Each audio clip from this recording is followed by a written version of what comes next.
vehicle came out here about 5:45 and started shoveling all this. I came out about 6:15 to help him. This is unbelievable.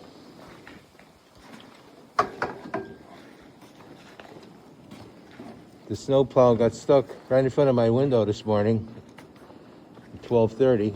We couldn't even make it up, but he eventually did.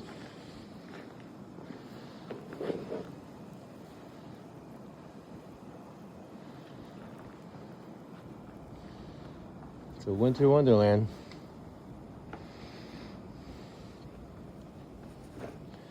Well, I guess probably as far as you should go. The plow's going to come and take that.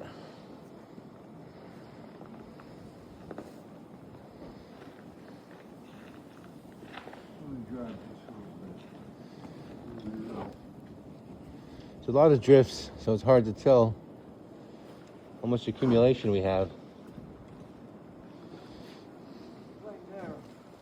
Right now I say about a foot, rather.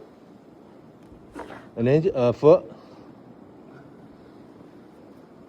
Yeah, a foot and a foot and higher with the Foot and a half.